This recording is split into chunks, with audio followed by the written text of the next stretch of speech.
नमस्कार विद्यार्थी मित्रांनो, कसे आहात? आनंदात आहात ना? असेच राहा. विद्यार्थी मित्रांनो, अंडरस्टँडिंग द सेल्फ या अंतर्गत आपण विविध मुद्द्यांचा अभ्यास या ठिकाणी करतो आहोत. आणि बेसिकलीच understanding the self, about the self and around the self. There are two important factors, around the self and about the self. आता अराउंड द सेल्फ म्हणत असताना मी आणि माझ्या अवतीभोवतीचं विश्व या दोघांमध्ये असणारा सहसंबंध आणि मी आणि माझ्या स्वतःशी असणाऱ्या माझ्या आंतरक्रिया, हा सगळा भाग त्याच्यामध्ये महत्त्वाचा राहतो. म्हणून अंडरस्टँडिंग द सेल्फ बघत असताना माझ्या मित्रमंडळींशी, माझ्या समाजाशी, माझ्या कुटुंबाशी, माझ्या नातेवाईकांशी संबंध कसे आहे जेवढं महत्त्वाचं आहे तेवढंच महत्त्वाचं आहे माझ्याशी संबंध कसे आहेत. आणि हे याच्यासाठी की या संपूर्ण विश्वात राहायचं असेल किंवा या संपूर्ण आपल्याला ज्या पद्धतीने आपण या जगाशी आंतरक्रिया करतो, या आंतरक्रिया अतिशय सुदृढ राहण्यासाठी आपल्याला ह्या गोष्टींची गरज आहे की मी माझ्या अवतीभोवतीचं जग जाणून घेतलं पाहिजे, अवतीभोवतीच्या जगाने मला जाणून घेतलं पाहिजे आणि त्याचसोबत मी मला स्वतःलाही जाणून घेतलं पाहिजे. म्हणजे आता तुमच्या लक्षात आलं असेल की 3 फॅक्टर्स महत्त्वाचे. पहिला फॅक्टर आहे मी आणि माझ्या अवतीभोवतीचे लोक, म्हणजे मी, माझा सहकारी, माझा मित्र, माझे कुटुंबीय सदस्य यांच्या दृष्टिकोनातून मी कसा आहे. दुसरी गोष्ट, माझ्या दृष्टिकोनातून मी कसा आहे. आणि तिसरी गोष्ट, या सगळ्या गोष्टी मला माहीत आहेत किंवा नाही. हा सगळा भाग त्याच्यामध्ये येतो. आणि हा जर सगळा विचार केला तर काही गोष्टी महत्त्वाच्या ठरतात की मग आता याचं अनालिसिस कोणी करायचं किंवा हे ओळखायचं कसं की नेमकं मी कसं आहे, माझ्यातला मी कसा आहे, इतरांना मी कसा वाटतो, इतरांना मी कसा भासतो, या सगळ्या गोष्टी मी कशा ओळखायच्या. हा जर विचार केला तर तुमच्या लक्षात येईल की 2 अमेरिकन मानसशास्त्रज्ञ, त्याच्यामध्ये एक हॅरी, ज्याला आपण म्हणू जोसेफ, आणि हॅरी इंघम, जोसेफ लुफ्ट अँड हॅरी इंघम, या दोघांनी एक प्रयोग केला. आणि हा प्रयोग असा होता, त्यांनी 1955 मध्ये हा प्रयोग केला. आणि या प्रयोगात काही खूप मजेशीर निष्कर्ष त्यांनी काढले. आता ह्यालाच नाव त्यांनी दिलं जोहारी विंडो. आता या जोहारी विंडोची नेमकी बॅकग्राऊंड काय होती? ही बॅकग्राऊंड अशी आहे की जोसेफ लुफ्ट आणि हॅरी इंघम यांनी 1955 साली एक रिसर्च केला आणि ह्या रिसर्चच्या आधारे त्यांनी हा विषय या ठिकाणी मांडला. आणि हा विषय मांडत असताना त्यांनी जो आस्पेक्ट ठेवला आहे त्याचं नाव त्यांनी ठेवलं जोहारी विंडो. जोसेफ लुफ्ट याच्यातला जो आणि हॅरी इंघम याच्यातला हॅरी, म्हणून Johari window. Johari window is a technique that helps people better understand their relationship with themselves and other. दोन्ही गोष्टी आहे, relationship with myself, relationship with others. दोन्ही गोष्टी महत्त्वाच्या असतात. कारण की आपण या संपूर्ण जगात राहत असताना आपण स्वतःशी जसं नातं प्रस्थापित करतो तसं आपण जगाशी सुद्धा नातं प्रस्थापित करत असतो. आणि म्हणून स्वतःशी आपलं नातं कसं आहे आणि इतरांशी, त्याचसोबत इतरांशी माझं नातं कसं आहे, हा सगळा भाग त्याच्यामध्ये आला. आता हे जे त्यांनी जोहारी विंडो नावाचा, आता विंडो म्हणजे खिडकी कशाची, हा जर विचार केला तर पुढे हा मुद्दा आणखीन येणार की हो, हे जे मॉडेल त्यांनी मांडलं, ह्याच मॉडेलला त्यांनी नाव दिलं सेल्फ अवेअरनेस, स्वतःबद्दलचा अवेअरनेस. नंतर यालाच नाव दिलं त्यांनी पर्सनल डेव्हलपमेंट, ग्रुप डेव्हलपमेंट आणि अंडरस्टँडिंग द रिलेशनशिप. स्वतःबद्दलचा अवेअरनेस याच्यासाठी आवश्यक असतो की माझ्यामध्ये गुण काय, माझ्यामधले दोष काय, माझ्या स्ट्रेंथ काय, माझ्या विकनेसेस काय. आपण हे स्वॉट अनालिसिसच्या माध्यमातून हे बघितलं होतं. हे सगळं जसं मला माहीत असायला हवं तसंच पर्सनल डेव्हलपमेंटचा विचार करत असताना ग्रुपमध्ये सुद्धा या गोष्टी माहीत असायला हव्या. जसं आता आपण सगळ्या ग्रुपनी राहतो एकमेकांच्या जवळ, तर आपल्या ग्रुपमध्ये या गोष्टी सगळ्यांना माहीत असायला हव्या की विशिष्ट व्यक्ती ही कशी आहे, माझा मित्र हा नेमका कसा आहे, माझी मैत्रीण ही नेमकी कशी आहे, माझे नातेवाईक कसे आहेत.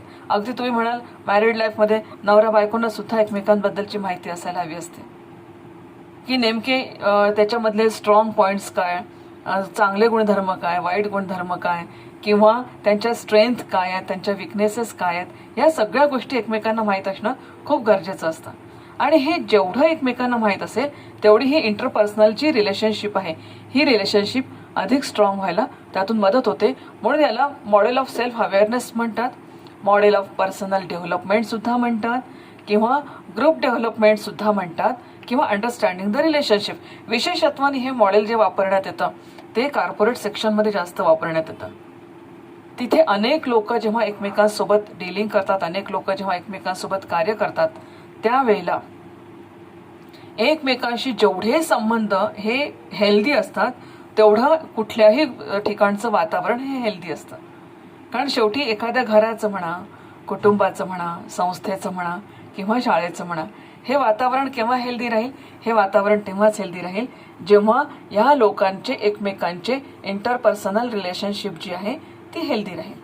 आणि इंटरपर्सनल रिलेशनशिप हे केव्हा हेल्दी राहील, हे तेव्हाच हेल्दी राहते जेव्हा व्यक्ती एकमेकांना जाणून घेतात, जेव्हा व्यक्ती एकमेकांना समजून घेतात, तेव्हाच ही इंटरपर्सनल रिलेशनशिप ही जास्त चांगली राहते. मग आता ह्या दृष्टीने जर आपण विचार केला तर अंडरस्टँडिंग द रिलेशनशिप ह्या दृष्टिकोनातून हे मॉडेल अतिशय महत्त्वाचं आहे.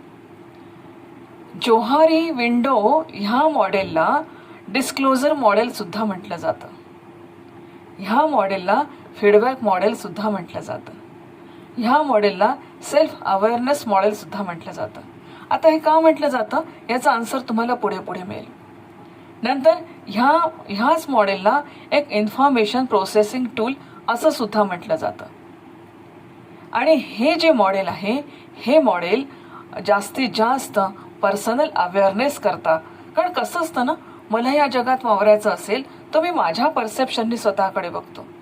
आणि कोणीही व्यक्ती असं कधीच म्हणणार नाही की येस आय एम, म्हणजे असं कोणीच म्हणणार नाही की माझ्यामध्ये काही दोष आहेत, किंवा असं नाही म्हणणार की माझ्यामध्ये काही कमतरता आहे. मान्य नाही करत माणूस.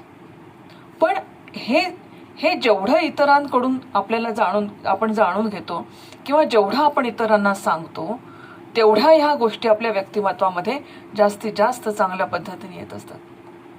आणि ह्या दृष्टिकोनातून हे मॉडेल अतिशय महत्त्वाचं असं मॉडेल आहे. या मॉडेलच्या माध्यमातून व्यक्तिमधलं कम्युनिकेशनसुद्धा वाढायला याच्यामधून मदत होते. इंटरपर्सनल डेव्हलपमेंट्स याच्या माध्यमातून होतात. नंतर रिलेशनशिप एक टीमवर्क फॉर्म होतं. बघा तुम्ही, टीमवर्क फॉर्म व्हायला सगळ्यांना एकमेकांबद्दलची जेवढी जास्त चांगली माहिती असते ना, मग त्याच्यामध्ये आपण थोडंसं आणखीन आपल्या शिक्षण क्षेत्राच्या दृष्टिकोनातून विचार करू की जेवढं एकमेकांबद्दल माहिती आहे, एकमेकांच्या सुखदुःखांबद्दल माहिती आहे, एकमेकांच्या स्वभावाबद्दलची जेवढी माहिती आहे, तेवढे जास्त रिलेशनशिप ही घट्ट व्हायला मदत होते. ह्या दृष्टिकोनातून जर विचार केला तर हे मॉडेल अतिशय एक संस्थेमध्ये किंवा कोणत्याही ठिकाणी टीमवर्क निर्माण करायला अत्यंत उपयुक्त असं असणारं मॉडेल आहे. आणि ह्याचा वापर जेव्हा आपण करतो तेव्हा आपल्यामधले सुद्धा रिलेशन्स हे अतिशय स्ट्रॉंग व्हायला यातून मदत होते. म्हणून हे मॉडेल अतिशय, ज्याला आपण म्हणू की आपल्या संस्थेत सुद्धा फार उपयुक्त आहे. मग आता प्रश्न उद्भवतो की या मॉडेलचा नेमका उद्देश काय आहे? What is the objective of this model? पहिलं ऑब्जेक्टिव्ह आहे की to improve the self awareness. आता सेल्फ अवेअरनेस म्हणजे काय? नेमकं हू एम आय पेक्षा हाऊ एम आय, मी कसा आहे. हम तो ऐसे है भैया, कैसे वो तुम्ही जान लो, असं नाही होत. मी कसा आहे हे मी स्वतःला तो मला त्याची ओळख व्हायला पाहिजेच, पण मी कसं आहे हे इतरांना सुद्धा समजायला पाहिजे.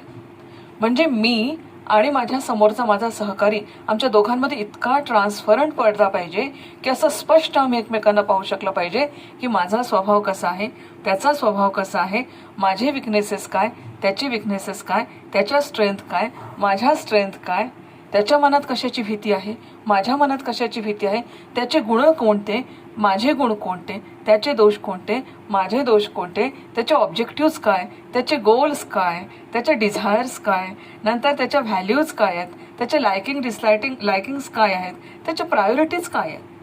हे सगळं जेव्हा दोन व्यक्तींना एकमेकांबद्दल माहीत होतं, ग्रुपला जेव्हा एकमेकांबद्दल ह्या गोष्टी माहीत होतात, तेव्हा डेफिनेटली या ठिकाणी आपण नेमके कुठे आहोत हे माणसाला कळतं. आणि एकदा का आपल्याला कळलं की आपण कुठे आहोत, तेव्हा निश्चितपणे आपल्यापासून इतर कुठे आहेत हेही आपल्याला कळतं. म्हणून हे जे मॉडेल आहे याच्यामध्ये इम्प्रूव्ह द सेल्फ अवेअरनेस, स्वतःबद्दलचा अवेअरनेस क्रिएट होतो. आणि स्वतःच्या मग आता काय होतं की एकदा जर मला कळलं माझ्यातले विकनेसेस काय, माझ्यातले विकनेसेस मला नाही कळणार, कदाचित माझा सहकारी लक्षात आणून देईल की मॅडम तुम्ही ना खूप लवकर चिडता. अच्छा ओके, मग चिडल्यामुळे ना तुमचे माझे रिलेशन खराब होतात. ओके ठीक आहे. हे जर एकमेकांना कळलं ना, तू ना मला सारखं बोलत असतोस, हे तुझं सारखं बोलणं ना मला फार हर्ट करतं, नको बोलत जाऊ, माझ्या चुका काय ते तर पाहून घ्या. मॅडम मी रोज उशिरा येतो, तुम्ही विचारा तर खरी मी का उशिरा येतो. मॅडम मी होमवर्क केला नाही, मी का केला नाही विचारायचं खरी. असाइनमेंट केलं नाही, का केलं नाही. There are some problems madam, please जाणून घ्या. Okay tell me your problems.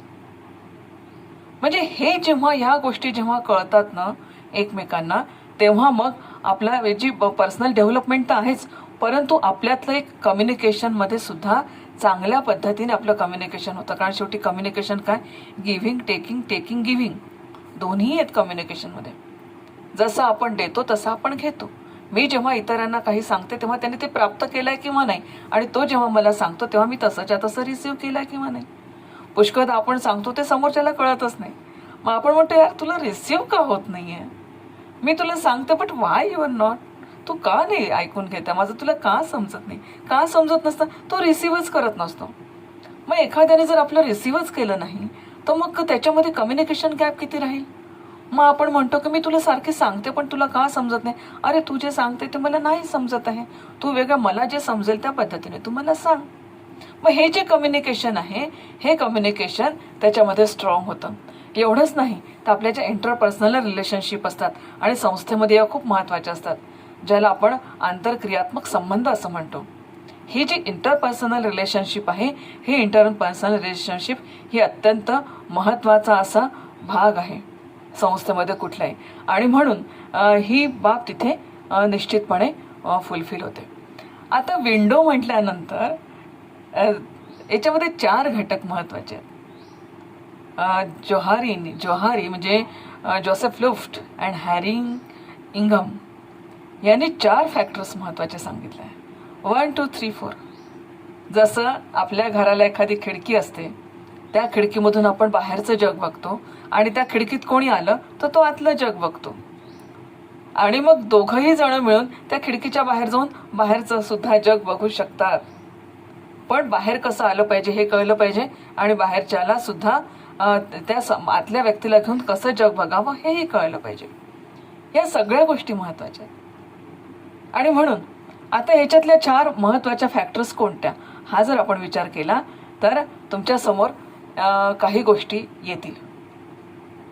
याच्यातला 4 प्रकारचे सेल्फ किंवा 4 प्रकारच्या गोष्टी, 4 घटक जोहारी या ठिकाणी मांडतात.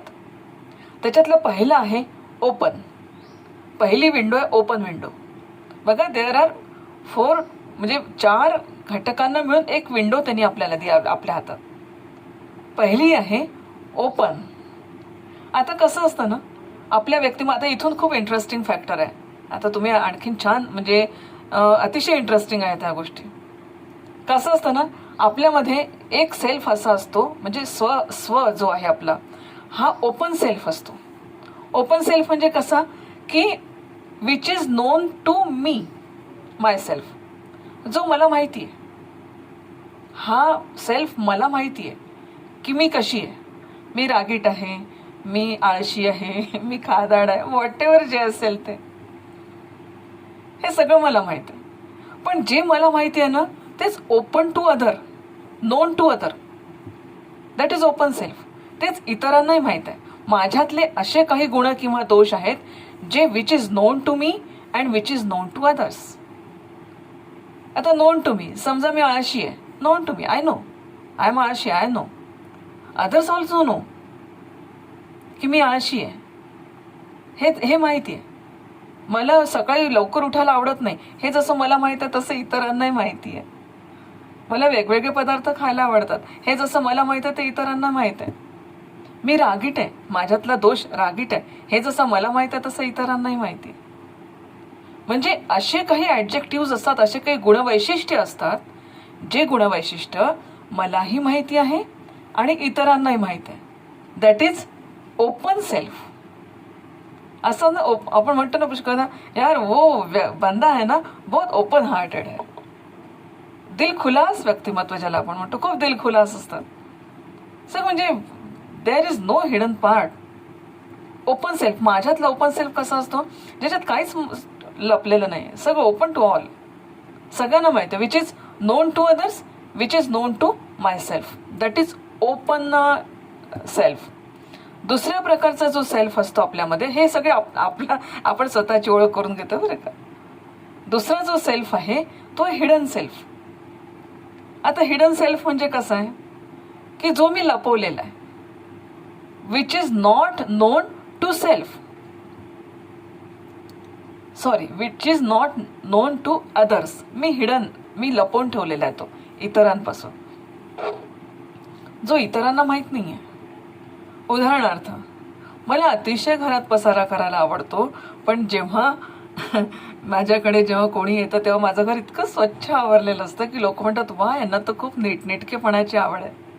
आणि त्यांना कुठे माहीत असतं की मी खूप पसारा करते. हिडन. कदाचित असे असू शकतं की मी खूप रागीट आहे, पण बाहेर गेल्यावर मी अशा पद्धतीने शो करते की वाव, यांच्यासारखा तर आनंदी प्राणी या जगात कोणीच नाही. हिडन, नोन टू मी, हे मला सगळं माहिती आहे. मी खूप शाय आहे, हे मला माहिती आहे. मी खूप रागीट आहे, हे मला माहिती आहे. मला लोकांमध्ये मिसळायला आवडत नाही, हे मला माहीत आहे. बट अदर डझंट नो, इतरांना माहीत नाही. That is my hidden self, जो मी खूप आणि हिडन सेल्फ जास्त असतो माहिती आहे का, की आपल्यामध्ये काय काय हे आपण कधी कोणाला सांगत नाही. ज्याला आपण म्हणतो की आपलं म्हणजे आपल्या मराठी भाषेत खास सांगायचं झालं तर खायचे दात एक आणि दाखवायचे दात दुसरे आहेत. या दृष्टीने जर विचार केला तर hidden self is which is known to me but doesn't know anybody, don't know, unknown to other, which is hidden self. Third one is blind. कसं असतं ना मॅडम, तुम्ही ना गाणं खूप छान म्हणतात, अच्छा तू कधी ऐकलं? नाही मी तुमचं ऐकलंय, तुम्ही गाणं छान म्हणता. Oh but I don't know. Madam हे तुम्हाला माहितीच नाही, पण मी सांगतोय ना तुम्हाला. अरे रोहित तू छान शिकवतो रे. नाही ना मॅडम, माझा कॉन्फिडन्स नाही, मी नाही शिकू शकत. अरे तू खरंच छान शिकवतो, तुला कल्पना नाही आहे तू छान शिकवतो. खरं का मॅडम? हो. But you are blind. तुला माहित नाही आहे की तुला तुझ्यामध्ये काय क्वालिटीज आहेत. म्हणजे एक गाणं मला आठवतं, तुमसा कोई प्यारा कोई मासूम नहीं है, क्या चीज है तुम खुद तुम्हें मालूम नहीं है. की आपल्यामध्ये जे आहेत which is unknown to me but known to others, बाकीच्यांना माहीत आहे. तुम्ही हुशार आहात, तुम्ही रागीट आहात, तुम्ही चुगलखोर आहात, नंतर तुम्ही काय काय काय पुन्हा तुमच्यामध्ये कला खूप छान आहे, तुम्ही ड्रॉइंग खूप छान काढता. हे सगळं माहिती, हे सगळं माहीत आहे. परंतु हा जो ब्लाइंड सेल्फ आहे, हा सेल्फ अननोन टू मी, हा मला अननोन असतो, पण हा इतरांना नोन असतो. आणि fourth one is unknown to me, unknown to all. म्हणजे कोणालाच ती गोष्ट माहीत नसते. कोणालाच माहीत नसतं की व्हॉट इज अननोन सेल्फ. मलाही माहीत नाही आहे की माझ्यातला सेल्फ काय आहे, किंवा कोणालाही माहीत नाही आहे की मी म्हणजे नेमकं काय आहे. हा झाला अननोन सेल्फ. म्हणून blind self, open self, hidden self, हे जे सगळे प्रकार या दोघांनी सांगितले, तर यांनी याचं जे विवेचन केलं अतिशय इंटरेस्टिंग आहे. आता हे कोणी करायचं? म्हणून आता हे देर आर 4 म्हणजे 1 window 4 compartments. Window is 1, compartments are 4. Which one? open self, which is known to other and known to myself also. Second is hidden self, which is known to me but which is not known to others. Hidden है. Third one, blind self, which is known to other but not known to me. That is blind self. And fourth one is unknown, which is not known to me and not known to others. काहीच नाही, म्हणजे मलाही माहीत नाही आहे, कोणालाच माहीत नाही आहे ना. त्याची डिस्कवरी झाली आजपर्यंत. बस तू ना मुझे पता है ना किसी को पता है, which is unknown to all. These are the 4 factors. आता ओपन सेल्फ ज्याला आपण म्हणतो, या ओपन सेल्फमध्ये जो की ज्याची आपण परिभाषा केलेली आहे की known to me but known to others. आता याच्यामध्ये जसं आपण सांगितलं की this is information about the person. Behaviour असेल, ॲटिट्यूड असेल, फिलिंग्ज असतील, इमोशन्स आहेत, नॉलेज आहेत, एक्सपिरियन्सेस आहेत, स्किल्स आहेत, व्ह्यूज आहेत.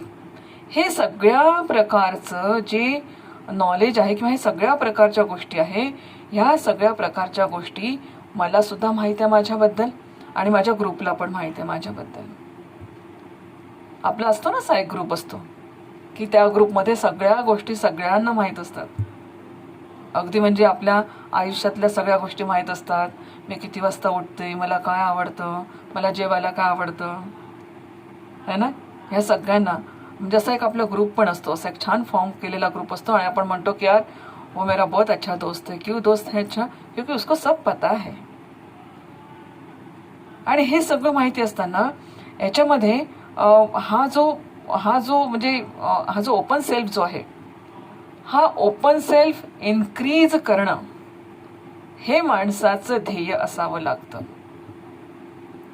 हा ओपन सेल्फचा साईज आपण जेवढा इन्क्रीज करू, जोहारीचं म्हणणं असं आहे की हा ओपन सेल्फ आपण जेवढा इन्क्रीज करू तेवढा आपलं व्यक्तिमत्व हे अधिकाधिक स्ट्रॉंग अशी पर्सनॅलिटी आपल्याला येते आणि आपण सुद्धा स्वतःबद्दल जास्त अवेअरनेस होतो. याचं कारण काय? याचं कारण असं आहे की ज्या गोष्टी मला माहीत नव्हत्या त्या गोष्टी मला कळतात आहेत. माझा एक ग्रुप आहे, उदाहरण तुम्ही गृहीत धरून चाला की तुमचे ग्रुप्स आहेत मित्रमैत्रिणींचे. त्याच्यामध्ये ज्या गोष्टी तुम्हाला माहीत होत्या त्या गोष्टी सगळ्यांना माहीत होत्या. ज्या गोष्टी तुम्हाला माहीत नव्हत्या त्या गोष्टी तुम्हाला इतरांनी माहीत करून दिल्या. आणि ज्या गोष्टी इतरांना माहीत नव्हत्या त्यांना तुम्ही सांगितलं यार ऐसा ऐसा आहे, मला ना थोडंसं तुम्ही जर असे वागले ना मला जास्त त्रास होतो या गोष्टीचा, किंवा मला सकाळी फिरायला जायचं असतं त्याच्यामुळे तुम्ही यावेळेला मला बोलत नका जाऊ, मला बोलवत नका जाऊ, यावेळेस माझा व्यायामाचा आहे, काही व्हॉटेवर माझे बिहेवियर्स असतील, माझ्या ॲटिट्यूड्स आहेत, माझ्या फिलिंग्ज आहेत. जसं आपण बघितलं आत्तापर्यंतचे जे आपले जे सेशन्स झालेत ते आठवा. My goals, my desires, my priorities of life, my values, then my attitudes आहे ना. नंतर माझ्या डिझायर्स, माझ्या स्ट्रेंथ, माझे विकनेसेस, माझ्या अपॉर्च्युनिटीज, माझ्यामध्ये असणाऱ्या थ्रेड्स, ह्या सगळ्या त्या ग्रुप्समध्ये माहीत असतात. That is known to me and known to other. This is the first quadrant of personality. त्याला आपण पहिली विंडोचा एक चतुर्थांश भाग दुसऱ्या चतुर्थांश भागमध्ये ब्लाइंड स्पॉट. हा जो ब्लाइंड स्पॉट आहे, हा ब्लाइंड स्पॉटमध्ये आपण बघतोय की मी ब्लाइंड आहे, त्याच्याबद्दल मी ब्लाइंड आहे की what is non about person by others group but unknown by the person himself. मलाच माहित नाही. तुम्हाला सांगितलं ना क्या चीज है तुमको तुम्हें मालूम नहीं है, आपको ही पता नहीं. Second self. आणि ह्या प्रकारचं जे म्हणजे ह्या एरियामध्ये आपल्याला हा एरिया इन्क्रीज करावा लागेल. बघा तुम्ही, तुमच्या समोर ही पूर्ण विंडो आहे. ह्या विंडोमध्ये एक एक जो एरिया आहे तो एक एक एरिया आपल्याला, म्हणजे जसं हिडन एरिया असेल, ब्लाइंड एरिया असेल, ब्लाइंड एरिया आहे तो सुद्धा आपल्याला मिनिमाइज करावा लागेल. आपल्याला कोणता एरिया वाढवायचा असतो? Open self.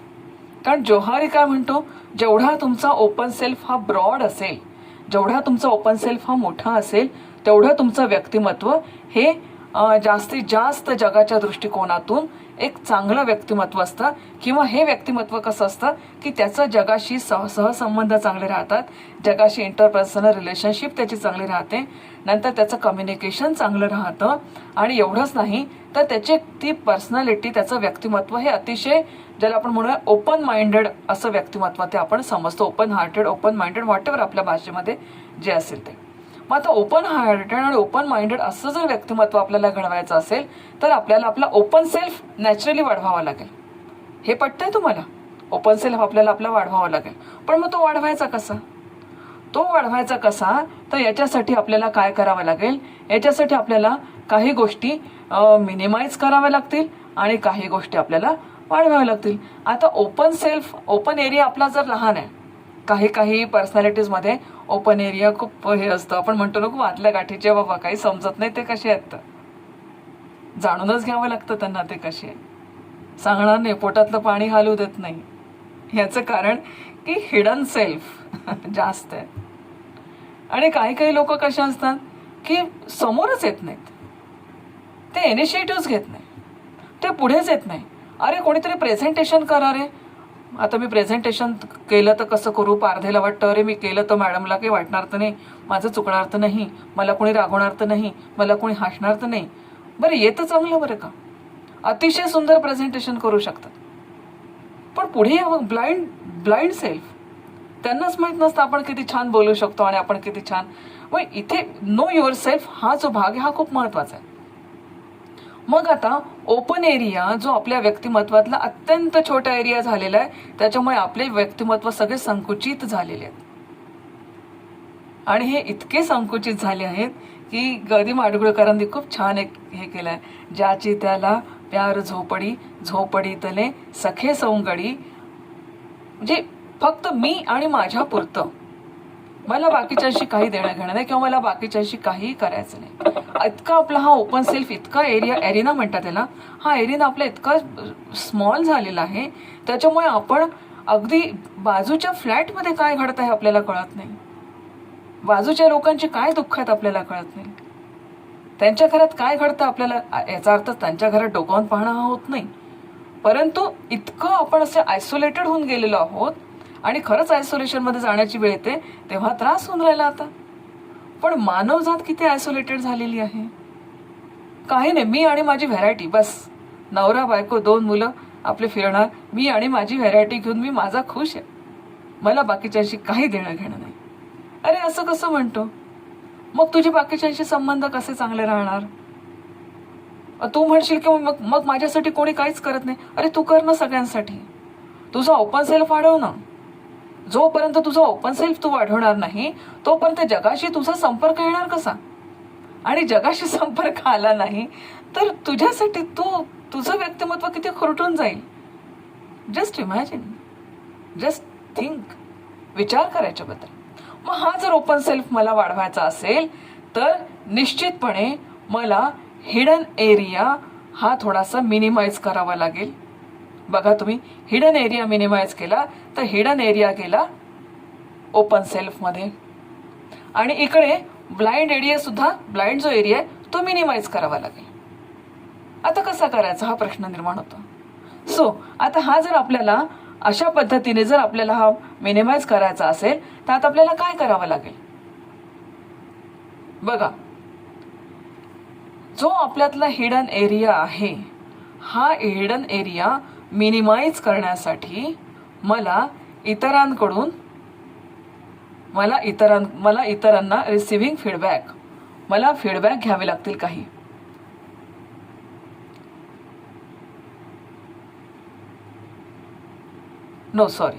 हिडन एरिया जर मला हे करायचं असेल तर मला डिस्क्लोज करावं लागेल. मला डिस्क्लोज करावं लागेल. डिस्क्लोज काय करावं लागेल की हाऊ आय एम. ज्या क्षणाला मी जसं डिस्क्लोजर देत जाईल की सावजी मॅडम मला ना राग खूप येतो, जो माझा हिडन होता सावजी मॅडमला माहितीच नव्हतं मला राग किती येतो. सावजी मॅडम मला ना राग खूप येतो, झाला थोडासा 0.1 कमी. मला ना म्हणजे असं खूप जास्त अभ्यास करायला नाही आवडत, झाला हिडन एरिया कमी.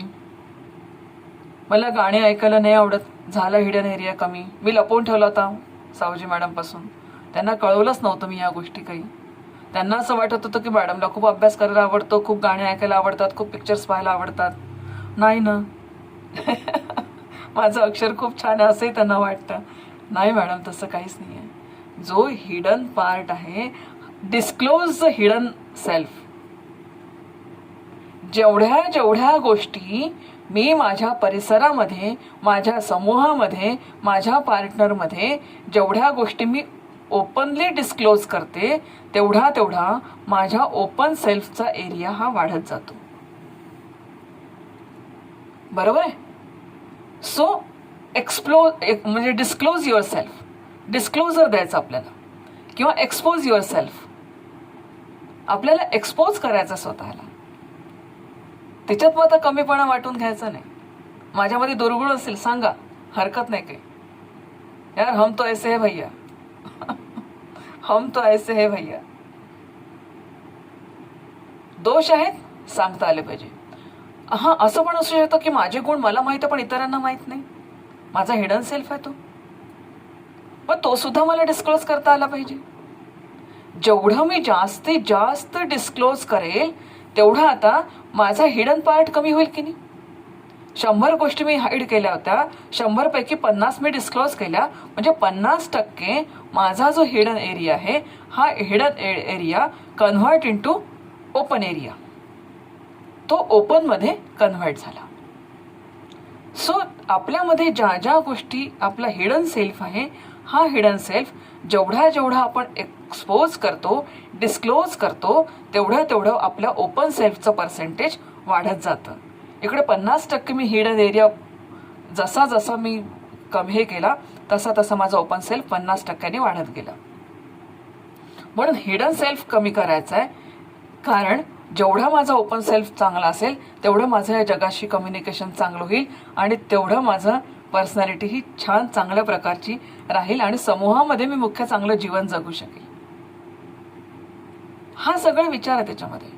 सो हिडन सेल्फ ह्याला ओपन सेल्फमध्ये कन्व्हर्ट करण्यासाठी आपल्याला डिस्क्लोजर्स द्यावे लागतील. आपल्याला स्वतःच्या गुणांबद्दल, दुर्गुणांबद्दल, माझे गोल्स, माझे एम्स, माझे ऑब्जेक्टिव्ज, माझ्या डिझायर्स, माझ्या लायकिंग्स, डिसलाईक्स, नंतर माझ्या स्ट्रेंथ, माझ्या विकनेसेस, माझ्या अपॉर्च्युनिटीज, माझ्या थ्रेट्स, ह्या सगळ्या मला डिस्क्लोज कराव्या लागतील. आणि जेवढ्या जास्त मी डिस्क्लोज करेल तेवढं जास्त माझा हिडन सेल्फ हा मिनिमाइज होईल, तो नॅरो होईल आणि तेवढा माझा ओपन सेल्फ हा वाढत जाईल. म्हणून हिडन सेल्फ मिनिमाइज करायचा असेल तर expose your self, give the disclosures about all these things. मग तिथे तुमचा ओपन सेल्फ वाढला. आता काय झालं, काही गोष्टीबद्दल मी ब्लाइंड होती, मला माहितीच नव्हतं. पुष्कळदा असं होतं की माझं एम एक असतं, मी जाते भलतीकडे, त्या गोष्टी मला माहीत नसतात. सो इतरांकडून जाणून घ्या. म्हणून आपण जे म्हणतो ना की निंदकाचे घर असावे शेजारी, का बरं शेजारी असावे? जेवढं जेवढं माझ्यामधल्या गोष्टी या मला कोणीतरी सांगेल ना, तेवढा मी ज्या ज्या गोष्टींबद्दल ब्लाइंड आहे, 100 गोष्टींबद्दल मी ब्लाइंड आहे. पण काय झालं, माझ्या वर्गातल्या विद्यार्थ्यांनी मला सांगितलं की मॅडम तुम्ही ना जास्ती फास्ट शिकवलं ना तर आम्हाला समजत नाही. ओके, तुम्ही ना जास्ती किचकट भाषेत नका शिकवू, आम्हाला जरा सोप्या भाषेत शिकवा. ओके मॅडम, जास्ती ना वर्गामध्ये नका तुम्ही रागवत जाऊ, इन्सल्टिंग फील होतं. जरा तापट स्वभाव तुमचा कमी केला तर बरं होईल. इथे ऍक्सेप्टन्स सुद्धा महत्वाचं आहे. इथे ऍक्सेप्टन्स सुद्धा महत्वाचं आहे. समजा मला उद्या कोणी म्हटलं की यार तू कधी कधी ना फार खोटी बोलतेस, खोटी नको बोलत जाऊ, एका दिवशी लांडगा लारायला होईल बरं. I must accept that things. मग माझा ब्लाइंड सेल्फ, माझा जो ब्लाइंड सेल्फ आहे ज्याच्याबद्दल अननोन आहे मी, हा ब्लाइंड सेल्फ जेवढा जास्तीत जास्त मी इतरांकडून फीडबॅक घेईल तेवढा तो जास्तीत जास्त माझा ओपन सेल्फ ब्रॉड होणार आहे. आता बघा तुम्ही, 100 गोष्टी मला माहीत नव्हत्या, 100 गोष्टींबद्दल आय वॉज ब्लाइंड, बट या फीडबॅकमुळे काय झालं, या 100 गोष्टींपैकी 50 गोष्टी मला कळाल्या. आणि 50 गोष्टी मला कळाल्यामुळे ह्या 50 गोष्टी ओपन सेल्फमध्ये आल्या. ऑलरेडी ओपन सेल्फमध्ये 100 गोष्टी होत्या, आता 50 ॲड झाला, ओपन सेल्फ ब्रॉड झाला. इकडच्या हिडन सेल्फमधल्या पुन्हा 50 ॲड झाल्या, पुन्हा माझा ओपन सेल्फ ब्रॉड झाला. आता इकडे काय झालं, आणखीन मिनिमाइज करण्याचा मला प्रयत्न करायचा आहे. मी जेवढा जास्त, आता 50च्या वरून 75 वर जा, इकडे सुद्धा 50 वरून 75 वर जा. एक्सपोज करा स्वतःतल्या सगळ्या गोष्टी, म्हणजे 50%, 75%, 100%, जेवढे जास्तीत जास्त. आणि जेवढे जास्तीत जास्त आपण एक्सपोज करू, जेवढे जास्तीत जास्त आपण फीडबॅक घेऊ, तेवढे आपले हिडन सेल्फ आणि आपला ब्लाइंड सेल्फ हे मिनिमाइज होतील. ज्याला आपण म्हणतो की ज़्यादा नैरो माइंडेड मत बना कर यार, कुछ तो भी तो ब्रॉड माइंडेड बना कर. ब्रॉड माइंडेड कैसे बनेंगे? जोहारी कहता है ब्रॉड माइंडेड अगर बनना है तो हिडन सेल्फ को मिनिमाइज करो, ब्लाइंड सेल्फ को मिनिमाइज करो, और जितना हो सके ओपन सेल्फ को एक्सपांड करो. और जितना ओपन सेल्फ एक्सपांड होगा उतनी ही दुनिया आपको बहुत क्लिअर दिखेगी. छोट्याशा विंडोतून जग नाही दिसणार आपल्याला, पण मोठ्या विंडोमधून केवढं मोठं जग दिसेल आपल्याला. हा सगळा विचार त्याच्यामध्ये अतिशय महत्त्वाचा असा विचार येतो. आता हे सगळं करत असताना विद्यार्थी मित्रांनो, एक गोष्ट आणखीन महत्त्वाची आहे, आणि ती म्हणजे की जोहारी विंडो मध्ये चौथी जी विंडो आहे, अननोन टू सेल्फ. आता अननोन टू सेल्फ ही जी विंडो आहे याच्याबद्दल जोहारी काय म्हणतो? काहीच नाही म्हणत. जोहारी म्हणतो unknown to self which is unknown to self and unknown to all. मलाही माहित नसतं, पण काय डिस्कवर. इथे जोहारी हाऊ टू डिस्कवर या बाबतीत थोडासा कुठेतरी आपल्याला कमी पडताना वाटतो. याची स्ट्रॅटेजी जोहारी जवळ मी पुष्कळ अभ्यास करण्याचा प्रयत्न केला, याची स्ट्रॅटेजी मला सापडली नाही की सेल्फ डिस्कवर करायचं. डिस्कवर युअर सेल्फ एवढं म्हणतो जोहारी. आणि इथे मला कुठेतरी असं वाटतं की जिथे ही मर्यादा संपते ना, तिथेच खरी भारतीय तत्वज्ञानाची मर्यादा तिथे भारतीय तत्वज्ञान सुरू होतं. कारण ह्याच्याबद्दल सगळी योजना ही भारतीय तत्वज्ञानाकडे. म्हणून आपल्याला पहा की ओपन एरिया, ज्याला आपण एरिना म्हटलेलं आहे, ओपन एरिया हा जास्तीत जास्त आपल्याला हे करायचं असेल तर डिस्क्लोज युअर सेल्फ आणि take the feedback from others. आणि एवढं जे जास्त तुम्ही कराल तेवढा तुमचा ओपन सेल्फ हा जास्तीत जास्त असं ब्रॉड होईल, विस्तारेल. आणि ओपन सेल्फ विस्तारला किंवा आपण म्हणतो यार ओपन हार्टेड पर्सनॅलिटी आहे, किती छान पर्सनॅलिटी आहे. आता कुठे संबंध आला की त्यांची हाईट किती आहे, त्यांची वेट किती आहे, ते दिसतात कसे, असतात कसे? No, it is not related to your visible personality, it is related to invisible personality. आणि आपण सातत्याने प्रयत्न करतो व्हिजिबल पर्सनॅलिटीलाच ग्रूमिंग करण्याचा. किती महत्त्वाच्या गोष्टी आहेत ह्या. म्हणून हा जेवढा ओपन सेल्फ तुमचा हा जास्तीत जास्त चांगला तेवढा. आता याच्यामध्ये जो जोहारी आहेत यांनी जवळपास 55 ॲडजेक्टिव्ज आपल्याला दिलेले आहेत. आता ठीक आहे, एक मर्यादा त्यांनी दिली, पण याच्यापेक्षा आणखीन गुणधर्म काही असू शकतात. कारण ते जेव्हा जोहारी विंडोने ॲडजेक्टिव्ज दिलेत, परंतु आपण जेव्हा क्लासिफिकेशन त्याचं करतो तेव्हा आपल्याला ह्या सगळ्या गोष्टी डोळ्यासमोर घ्याव्या लागतात. जसं आपण पहिल्या सेशनपासून बघतो आहेत की goals, objective, desires, likes, dislike या सगळ्या गोष्टी ज्या आपण आतापर्यंत पाहिल्या त्याचा पूर्ण विचार आपल्याला याच्यामध्ये करावा लागतो. नुसते ॲडजेक्टिव्ज घेऊन ही सुद्धा मला कुठेतरी ही मर्यादा या ठिकाणी आपल्याला जाणवते. बट एनिवे तो आपला एक थिअरी आहे, ती त्या थिअरीचं महत्त्व त्यांनी कमी होत नाही. कारण हा एक इनर सेल्फ जाणून घेण्याचा प्रयत्न आहे. अराउंड द सेल्फ आपण विचार करतो, पण इनर सेल्फचा सुद्धा विचार करायला पाहिजे. आता इथे मग आता येतो की अननोन टू सेल्फ आणि म्हणजे what is unknown to self, जे अननोन टू मी पण आहे आणि अननोन टू अदर्स पण आहे.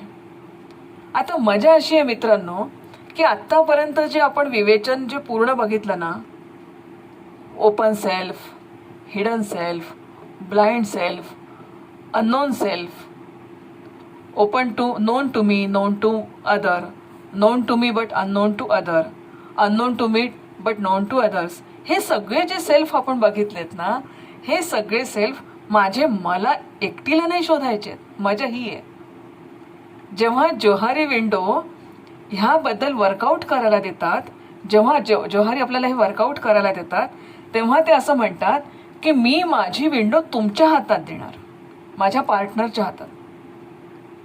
मी माझी विंडो माझ्या पार्टनरच्या हातात देणार, माझा पार्टनर या बाबतीमध्ये इव्हॅल्युएट करणार आणि मी पण माझ्या पार्टनरला इव्हॅल्युएट करणार. आता कसं, ही विंडो जर मी तुमच्या हाती दिली तर त्याच्यामध्ये पहिल्यांदा माझ्याबद्दल known to self and other, unknown to, आता अननोन हा ब्लँक राहील कारण ते अननोन म्हणजे जो ब्लाइंड आहे, ब्लाइंड बद्दल हिडन बद्दल हे राहील म्हणजे ब्लँक राहील. परंतु ब्लाइंड सेल्फ जो आहे त्या ब्लाइंड सेल्फबद्दल मी माझ्या पार्टनरला फीडबॅक देऊ शकते. आणि एक्सपोज जे करायचं आहे ते स्वतःला करायचं आहे, डिस्क्लोज जे स्वतःला करायचं आहे. आणि what about unknown, unknown self काय, इथे मात्र प्रश्न पडतो की व्हॉट इज अननोन सेल्फ. मग आता इथे जोहारी हे कार्य कसं करायचं ह्याबद्दल खूपसं मार्गदर्शन करताना आढळत नाही. पण भारतीय तत्त्वज्ञानामध्ये आणि ज्या अभ्यास केंद्राच्या माध्यमातून आपण हा वर्कशॉप घेत आहोत, तर परमपूज्य स्वामी चिन्मयानंद यांनी एक छान विंडो त्यांनी पण विंडो दिली आपल्याला. जिथे जोहारी थांबला तिथे आता आपल्याला गुरुदेवांनी आन्सर दिला. What is his answer? Interesting, very interesting, very interesting. कारण कसं आहे, बाकीच्या ह्या 3 गोष्टी सगळ्या होऊन जातील. मी माझं डिस्क्लोजर देईल, माझ्यामध्ये काय काय हे मी सांगेन आणि हे एकमेकांना सांगायचं बरं का. जे हिडन आहे, आता समजा उदाहरणार्थ मी आणि जवळे मॅडम आम्ही दोघी जणी काम करतो आहोत जोहारी विंडोवर. मी विंडो घेऊन बसली, त्या पण एक विंडो घेऊन बसल्या, त्या पण वर्कशीट घेऊन बसल्या. आता ह्या ठिकाणी मी जवळे मॅडम यांच्या संदर्भामध्ये ज्या ज्या गोष्टी मला माहिती आहे त्या त्या गोष्टी मी लिहून टाकेल. That is open self. येत आहे लक्षात तुम्हाला? That is open self. की ती त्यांना पण माहिती आहे, मला पण माहिती आहे. मग ब्लाइंड सेल्फबद्दल मी लिहेल त्यांच्याबद्दल, जे जवळे मॅडमला पण माहीत नाही आहे की त्या कशा आहेत, हे त्यांना पण माहीत नाही. मी त्यांच्याबद्दल लिहील. म्हणजे this is feedback to doctor Jawale. मग नंतर काय करेल, मी त्यांना विचारेल की madam what is your hidden self, tell me how you are. त्या मला सांगतील, मी ते लिहून घेईन. तो हिडन सेल्फ असेल त्यांचा. आता ही त्यांच्याबद्दलची क्रिया मी केली, माझ्याबद्दलची क्रिया त्या करणार. This is our practical. म्हणून माझी जोहारी विंडो मी तुमच्या हातात देते. So evaluate to me. माझं इव्हॅल्युएशन तुम्ही करा. आता काय होतं की आता माझ्याबद्दलच्या गोष्टी ज्या मला माहित नव्हत्या, आवाज नाही मॅम. माझ्याबद्दलच्या गोष्टी ज्या मला माहित आवाज आला नव्हत्या मॅम तुमचा. त्या त्यांनी सांगितल्या, आणि ज्या त्यांना माहित होत्या त्या त्यांनी मला सांगितल्या, आणि ज्या मला माहित नव्हत्या त्या पण त्यांनी मला सांगितल्या. साऊंड म्यूट झालेला आहे मॅम.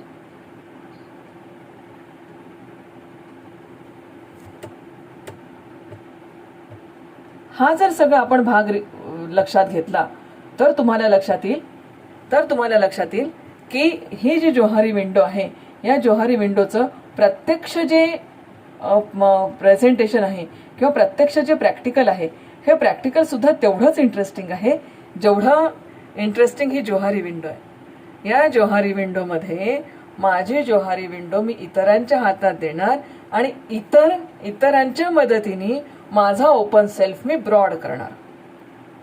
लक्षात येते तुमच्या?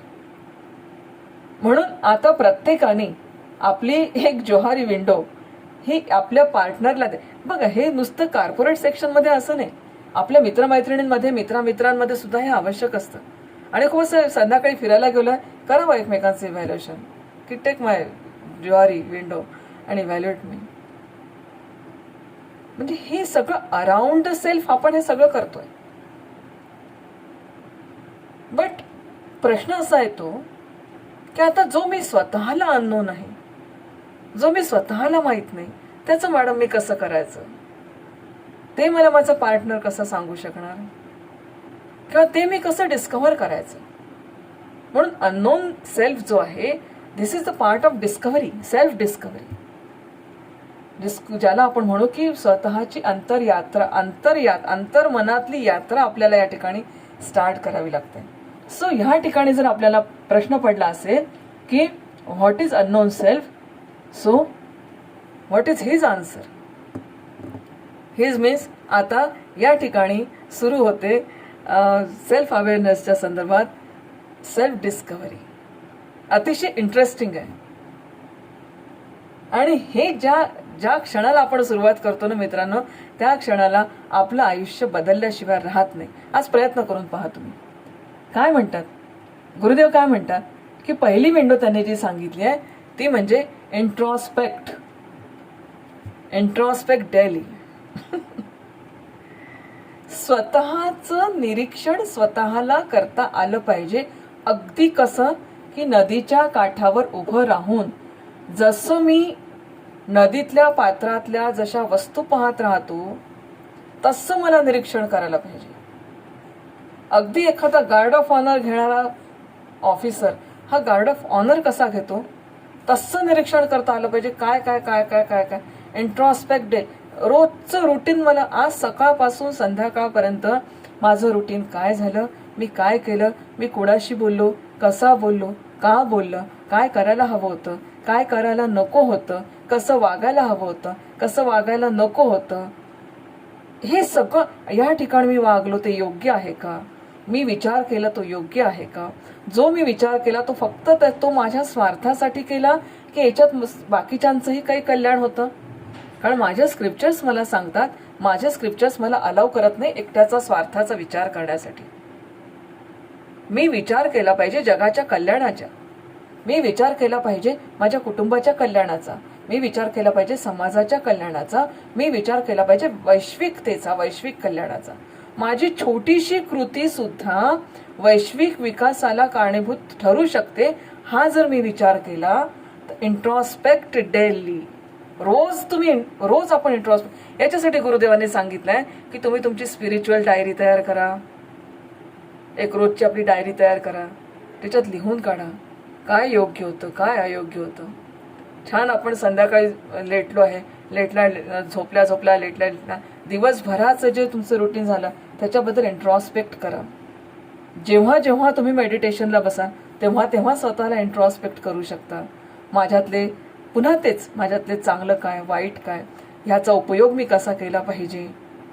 जर माझ्या संतांनी एक छान घडी बसवून दिलेली आहे मला, घेई माझे वाचे, गोड नाम विठोबाचे, डोळे तुम्ही घ्या रे सुख, पहा विठोबाचे मुख, तुम्ही आई कारे कान, माझ्या विठोबाचे गुण, मना तिथे धाव घेई, राई विठ्ठलाचे पायी, देह प्रपंचाचा दास, तुझे रूप चित्ती राहो, मुखी तुझे नाम, देह प्रपंचाचा दास. अशी सगळी एक संतांनी घडी माझ्या आयुष्यात बसवून दिलेली आहे. आणि ही घडी जर माझ्या आयुष्यात बसवून दिलेली आहे तर त्या घडीनुरूप मला माझं आयुष्य अतिशय सुंदर करता येईल. सदा सर्वदा योग तुझा घडावा, तुझे कारणी दे. माझ्या प्रत्येक गोष्टीचं प्रयोजन या ईश्वराने नक्की केलेलं आहे. मला ज्या अर्थी मनुष्य जन्माला घातला ना देवानी, तेव्हा निश्चितपणे माझ्या प्रत्येक गोष्टीचं, माझ्या प्रत्येक क्रियेचं, माझ्या प्रत्येक क्षणाचं नियोजन त्याच्याजवळ आहे. Blue print is ready. प्रयोजन फक्त मला कळलं पाहिजे. ईश्वराच्या नजरेतून मला माझ्या आयुष्याकडे बघता आलं पाहिजे. So इंट्रॉस्पेक्ट daily. रोज करायचं, रोज करायचं, रोज करायचं. रोज आपण जेवतो ना, रोज आपण पाणी पितो ना, हे शरीरासाठी सगळं आपण करतो की नाही? मग आपल्या स्वतःसाठी, आपल्या स्वतःच्या कल्याणासाठी या गोष्टी आपण का नाही करायच्या? या केल्याच पाहिजे. पण इंट्रॉस्पेक्ट डेली. मग पुढे गुरुदेव म्हणतात आहेत की इंट्रॉस्पेक्ट करायचं ते कशासाठी? तर ते म्हणतात डिटेक्ट करा स्वतः. डॉक्टर कसं नाडी धरतात है ना, आणि तुमचा जो डिसीज आहे तो डिटेक्ट करतात आणि डिटेक्ट करून तुम्हाला सांगतात की तुम्हाला रोग कुठे झालेला आहे. तुम्ही जर आयुर्वेदिक डॉक्टरकडे गेलात ना, तर तुमची नाडी बरोबर धरतात आणि सांगतात की तुमचा हा वायू डिस्टर्ब झाला आहे, तुमचा हा धातू डिस्टर्ब झाला आहे, तुमचा म्हणजे ही प्रकृती डिस्टर्ब झाली आहे, पित्त प्रकृती डिस्टर्ब झाली आहे. मग त्याच्यानंतर ते औषधोपचार करतात. तशाच प्रकारचं एक्झॅक्टली आपल्याला आपल्यामधले जे काही गुण दोष जे मी इंट्रॉस्पेक्ट केलेले आहे, ज्याचा मला शोध लागला आहे, नेमकं दुखणं आता कुठे आहे ते डिटेक्ट मला करता आलं पाहिजे. येस, रोज मला उठून जर अभ्यास करणं आवश्यक आहे, मग मी उशिरा का उठतो? मला लवकर उठावंच लागेल. मला जर माझ्या आयुष्यात काही प्रगती करायची आहे तर आळस होऊन चालेल का? माझा रोग कुठे आहे? माझा रोग इथे आहे की मी आळशी आहे. मग मला आता आळस सोडावा लागेल, कारण मला माझ्या आयुष्यात पुढे जायचं आहे. मला माझ्या आयुष्यात काहीतरी MPSC करायचं आहे, UPSC करायचं आहे. आळस धरून मला चालणार नाही. हा जो स्वतःला लागलेला जो रोग आहे किंवा स्वतःमधले जे डिसीजेस आहेत which is related to my mind, स्वतःमधले हे जसं आपण काल सांगितलं की इम्प्युअर जे माझं मन झालेलं आहे, राग, लोभ, क्रोध, मोह, मद, मत्सर, these are all impurities of mind. ह्या इम्प्युरिटीज ऑफ कुठे नेमकी इम्प्युरिटीज माझ्यामध्ये आलेल्या आहेत? ह्या इम्प्युरिटीज मला काढाव्या लागतील, कारण मला माझं मन फ्रॉम लोअर टू हायर मला त्याचं अपग्रेडेशन करायचंय. माझ्या मनाचं मला अपग्रेडेशन करायचंय. हे किती छान ही प्रक्रिया आपल्याला सांगितली आहे. आणि ही आपणच करू शकतो. आपल्याला कोणीही कितीही सांगितलं तरी ही प्रक्रिया आपल्याला आपलीच करायची आहे. कारण पुन्हा पुन्हा मी तेच उदाहरण देते आहे की भूक मला लागली आहे, तहान मला लागली आहे, जेवावं मलाच लागेल, भूक माझी मलाच शमवावी लागेल. म्हणून माझ्या मनामध्ये इम्प्युरिटीज निर्माण झाल्या असतील, माझं मन जर जास्ती हेजिटेट झालं असेल, अत्यंत विकल्प करत असेल, तर त्या मनाला शांत करण्याची प्रक्रिया सुद्धा माझ्याच जवळ आहे. आणि ते डिटेक्ट मला करावं लागेल की नेमकी ही प्रक्रिया कुठे डिस्टर्ब झालेली आहे. खूप मला ईर्ष्या वाटते कोणाबद्दल, खूप मला राग येतो, मला खूप माझ्या पदाचा, माझ्या सत्तेचा, माझ्या पैशाचा मला खूप माज चढला आहे, असं सगळं मला काहीतरी काय ह्या सगळ्या इम्प्युरिटीज ऑफ माइंड्स ज्या आहेत, ज्याच्यामुळे सतत डिस्क्रिमिनेशन सुरू आहे. सतत माझा निर्णय बदलतोय, घडी बिघडे हा निश्चयो अंतरीचा. हा सतत माझा निश्चय बदलतोय, सतत माझा निश्चय ढासळतो आहे. त्याच्यामुळे एकही निर्णयाप्रत मी माझ्या आयुष्यात येऊ शकत नाही. निर्णय चुकतात आहेत. आपण पाहिलं ना, यशापर्यंत नाही पोहोचू शकलो, कारण की एक तर चुकीचा निर्णय झाला किंवा चुकीचा मार्ग चुकीचा निवडला गेला किंवा प्रयत्न कमी झाले, व्हॉटेवर. पण जे काय आहे ते डिटेक्ट मला करता आलं पाहिजे. आणि ज्या क्षणाला मी माझे स्वतः ते डिटेक्शन करते ना, त्याच क्षणाला तिथे प्रगतीचा सुद्धा मार्ग माझ्यासमोर उपलब्ध असतो. म्हणून हे अगदी ट्रान्सपरंटली मला डिटेक्ट करता आलं पाहिजे की कुठे माझ्यामध्ये निश्चितपणे, कारण मला जसं मागच्या याच्यात सांगितलं की माझ्या मनाला मला बुद्धीच्या अधीन पण करून द्यायचं, त्याच्याशिवाय माझी प्रगती नाही.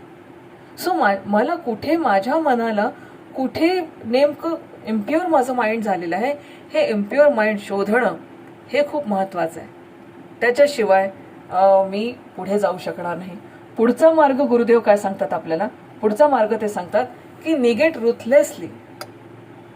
आता मला कळलं ना की मला कुठे नेमकं ते निगेट करा. निगेट करा म्हणजे रिमूव्ह, काढून टाका, आणि इतकं रुथलेसली काढून टाका की बिलकुल किती त्याच्यापासून तुम्हाला वेदना झाल्या तरी चालतील. मला तुम्ही सांगा की काही काही गोष्टी सोडण्यामध्ये किती वेदना होतात. शारीरिक स्तरावर चहा सोडण्यात किती वेदना होते. नाही सोडू शकत चहा. 1 तास लेक्चर झालं, अरे कोणी चहा द्या रे. 1 तासानंतर माझा घसा कोरडा पडतो, मला चहाशिवाय नाही जमत. सकाळी उठल्या उठल्या पहिल्यांदा कराग्रे वसते लक्ष्मी म्हणण्यापेक्षा मी कराग्रे वसते कपहा हेच माझं वाक्य असतं.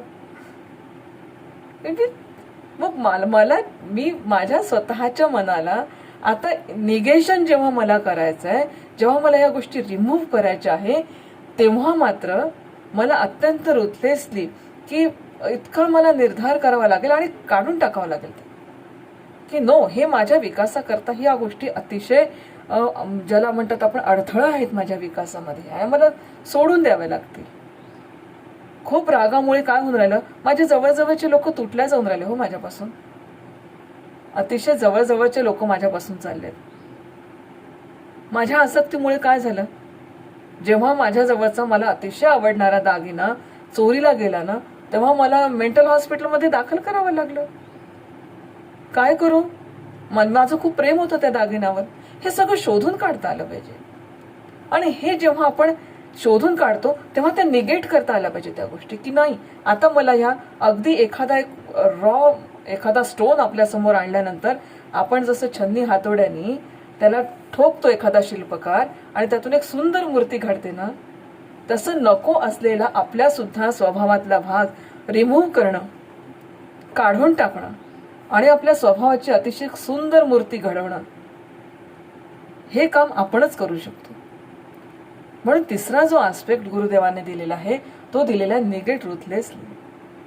आपल्या व्यक्तिमत्वातले हे जे नको असलेले फॉल्स व्हॅल्यूज आहेत, नको असलेल्या गोष्टी आहेत, राग आहे, लोभ आहे, ह्या गोष्टी एकदम रिमूव्ह करता येतील का, मिनिमाइज तर करता येतील ना. ह्या सगळ्या मला निगेट कराव्या लागतील. पण लक्षात ठेवा, ज्या गोष्टी आपण एखाद्या गोष्टीपासून डिटॅच झालो तर इमिजिएट दुसऱ्या चांगल्या गोष्टीचं सबस्टिट्यूशन असायला हवं. ज्या क्षणाला मला वाटतं की मी चहा नाही पिणार, त्या क्षणाला माझ्या मनाला मला दुसरं काहीतरी आलंबन द्यावं लागतं माझ्या शरीराला. मग मी लगेच म्हणते की चहापेक्षा हेल्दी ड्रिंक कोणतं आहे, तर म्हणे दूध. ओके ठीक आहे, सकाळी चहाच्या ऐवजी मी दूध घेईन. माझी आसक्ती माझ्या दागिन्यामध्ये असल्यामुळे मला मेंटल हॉस्पिटलमध्ये दाखल करावं लागलं. पण तीच आता माझी आसक्ती मी शिफ्ट केली, आणि ही शिफ्ट करत असताना मी चांगल्या विचारांशी माझी आसक्ती लावली, चांगल्या विचारांवर माझं प्रेम मी बसवलं. मग आता हे विचार तर माझ्यापासून कोणी नेऊ शकत नाही. सगळं नेतील, दाग दागिने, कपडे लत्ते, घरदार, सगळा पैसा अडका सगळं चोर माझ्याकडून चोरून देईल. पण माझे विचार, माझे संस्कार हे तर माझ्यापासून कोणी चोरून नेऊ शकत नाही. इमिजिएट त्या मनाला सबस्टिट्यूशन द्यावं लागतं. आणि हा पर्याय हा अतिशय असा असायला पाहिजे की जेणेकरून आपलं व्यक्तिमत्व अधिक चांगलं होईल. मला एखाद्या गोष्टीचं काय झालं, आता माझ्या रूममध्ये येता खाली असं खूप मोठा साप दिसला मला. तो इतका मोठा साप होता की माझा पाय अगदी पडणार होताच त्याच्यावर. मी इतकी घाबरले की मी तिथून पळत सुटली, पळता पळता पडली, धडपडली, लागलं, ओरखडा पडला. लगेच माझ्या घरचे माझ्या मागून आले आणि म्हणाले, अरे काय वेडी आहेस. म्हटलं अहो साप आहे तिथे मोठा, लवकर या. तर म्हणे नाही साप नाही आहे. अरे ही तर दोरी आहे. नाही हो, तू ये तर खरी, बघ तर खरी. आयुष्यात अशाच असलेल्या गोष्टी वेगळ्या भासतात, असतात वेगळ्या, भासतात वेगळ्या. असते दोरी, भासतं साप. काल संध्याकाळी अशीच मी फिरत होती, मला मोठं भूत दिसलं आणि मी सगळ्यांना सांगायला लागली की तिथे ना तो खांब उभा आहे की नाही, त्या खांबावर भूत आहे. बरं, मग त्याच्यावर खूप सारे गोष्टी सांगितल्या. ते पांढरे कपडे घातलेले आहेत. मला कळत नाही भूताला पांढरे कपडे मिळतात कुठून. पांढरे कपडे घातलेले आहेत, मग ते जिबल्या दाखवतं, ते हातपाय करतं. त्याला पाय असतात की नाही तेही माहीत नाही बाबा, ते कसं चालतं तेही माहीत नाही. पण मला दिसलं तिथे. मग तिथे काही लोक जे होते माझ्या कॉलनीतले, त्यांनी मला तिथे नेलं, सांगितलं मॅडम इथे भूत नाही, वरतून जो फोकस आहे ना तो जरा थोडासा कमी झालेला असल्यामुळे आणि आजूबाजूचे झाडं हालत असल्यामुळे तिथे तुम्हाला भूत आहे असं वाटलं. अरे खरंय की, म्हणजे जे आहे ते उलट भासायला लागतं. हा मोह सुद्धा होतो. मग ते खरं काय ते शोधण्याची माझ्यामध्ये हे असं सबस्टिट्यूशन द्यावं लागतं लगेच की अरे हो. मग तिथे जर सबस्टिट्यूशन दिलं नसतं तर आयुष्यभर माझ्या मनामध्ये राहिलं असतं ना की अरे तो साप आहे, ते भूत आहे. इमिजिएट आपल्या मनाला इमिजिएट सबस्टिट्यूशन द्यावं लागतं. आणि हे सबस्टिट्यूशन असं असतं की जेणेकरून आपल्याला त्या ते खरं काय आहे ह्याची जाणीव आपल्याला होते, याचं ज्ञान आपल्याला होतं. म्हणून हे सबस्टिट्यूशन आपल्या व्यक्तिमत्वाच्या उन्नतीकरिता अत्यंत गरजेचं असं सबस्टिट्यूशन आहे. म्हणून चौथी जी गोष्ट गुरुदेवांनी आपल्याला सांगितली आहे ती सबस्टिट्यूट वाईजली. खूप आपल्याला विजडम आपल्याला ठेवावं लागेल आपल्या लाईफमध्ये की मला हे जे सबस्टिट्यूशन, म्हणजे तुम्ही म्हणाल की सोन्याच्या पेनापेक्षा चांदीचा पेन किंवा सोन्याच्या चेनपेक्षा मला चांदीची चेन चालेल. हे सबस्टिट्यूशन कितपत योग्य राहील? शेवटी चेन आहे, चांदीची असो की सोन्याची असो, चेन तर चेन आहे. एखाद्या पोपटाने म्हणावं का की मला तुम्ही लोखंडाच्या पिंजऱ्यापेक्षा मला तुम्ही सोन्याचा पिंजरा द्या, असं नाही होणार. हे सबस्टिट्यूशन योग्य नाही आहे. सबस्टिट्यूशन कसं पाहिजे की हे सबस्टिट्यूशन करताना जगाच्या कल्याणासाठी, माझ्या स्वतःच्या कल्याणासाठी मला ह्या सगळ्या गोष्टी माझ्या व्यक्तिमत्वामध्ये आणाव्या लागेल. म्हणजे मला कोणाचा राग येत असेल तर इमिजिएट मला शिफ्ट व्हावं लागेल, आपल्या भाषेत स्विच ओव्हर व्हावं लागेल की माझा राग मला मिनिमाइज करावा लागेल. खूप जास्त एखाद्या गोष्टीबद्दलचं माझ्या मनात असेल तर असं मला लक्षात घ्यावं लागेल की अरे ही गोष्ट नाश पावणारी आहे, ही गोष्ट तुटणारी आहे. काचेचा कप हा फुटणारच माझ्याकडून की मोलकरणीकडून, कोणाकडून तरी फुटणारच आहे. तर हे जे असे सगळे इम्प्युरिटीज माझ्या व्यक्तिमत्वामध्ये आलेल्या आहेत त्याला अगदी रुथलेसली आपल्याला रिमूव्ह करून त्याच्या जागी योग्यरित्या त्याचं सबस्टिट्यूशन आपल्याला द्यावं लागेल. This is Chinmaya window. This is Chinmaya window. आपल्याला जोहारीने सांगितलं होतं ओपन सेल्फ, ब्लाइंड सेल्फ आणि hidden self and unknown self. पण Chinmay window what is unknown self याचं संपूर्ण डायरी आपल्यासमोर देते, याचं संपूर्ण डिस्क्रिप्शन आपल्यासमोर देते. आणि हे आता करायचं कसं हे तुम्ही विविध पद्धतीने करू शकता. जेव्हा आपण आपल्या स्वतःचा विचार करतो, जेव्हा आपण स्वतः एकांतात असतो, एकांतात विचार करावा, आपल्या जीवनावर आपणच मेडिटेट करावं, आपल्याजवळ आपली एक स्पिरिच्युअल डायरी आपण तयार करावी. नंतर आपल्या संध्याकाळी आपण प्रार्थना करतो किंवा छान पडल्या पलंगावर पडल्या दिवसभराचं एक रुटीन आपल्या डोळ्यासमोर आणून ह्या सगळ्या माझ्या जीवनाला इम्प्युअर करणाऱ्या, माझ्या जीवनाला एका स्तरावरून खाली आणणाऱ्या ज्या घटना, ज्या गोष्टी, ज्या परिस्थिती माझ्या आयुष्यात आल्या आणि त्या परिस्थितीला मी जो रिस्पॉन्स दिलेला आहे, कारण शेवटी काय असतं आपलं behaviour is nothing but give and take with situation. ह्या सगळ्या सिच्युएशनमध्ये माझं जे वागणं होतं ह्या वागण्याचा अर्थ आता मलाच काढावा लागेल. जग आतापर्यंत हा अर्थ माझ्या पार्टनरनी काढला होता, म्हणून अबाउट द सेल्फ मी म्हटलं होतं. हा अर्थ आतापर्यंत जोहारी विंडोच्या माध्यमातून माझ्या पार्टनरने सगळा अर्थ काढला माझ्याबद्दल. पण माझ्याबद्दलचा आता संशोधनही मीच करेल, माझ्याबद्दलचा सगळा अंतर्मनाचा प्रवासही मीच करेल आणि माझ्याबद्दलचा सगळा निष्कर्षही मीच काढेल. ही जी चिन्मय विंडो आहे, ही चिन्मय विंडो आपल्याला केवळ आपल्या स्वतःचंच आकलन करून देते असं नाही, तर जगताचं आकलन करते आणि खऱ्या अर्थाने हू एम आय यापर्यंत आपल्याला पोहोचवते. खऱ्या अर्थाने सांगते की मी कोण आहे, मी कोण आहे. जेव्हा आपल्याला कोणी विचारतं कोण आहे, आपण म्हणतो मी. कोण असतो हा मी म्हणणारा कोण आहे?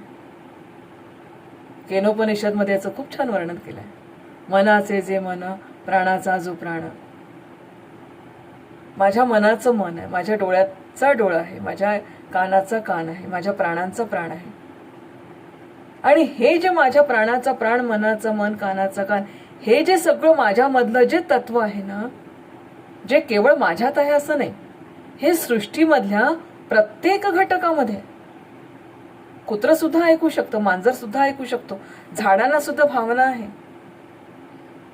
प्रत्येक सजीव असो निर्जीव असो, तुम्ही विज्ञानाच्या भाषेत जर म्हणाल तर अणु आणि रेणूंनी जो जो पदार्थ बनलेला आहे त्या सगळ्या पदार्थांमध्ये अणु रेणू म्हणजे हीच ज्याला आपण म्हणतो चैतन्य शक्ती.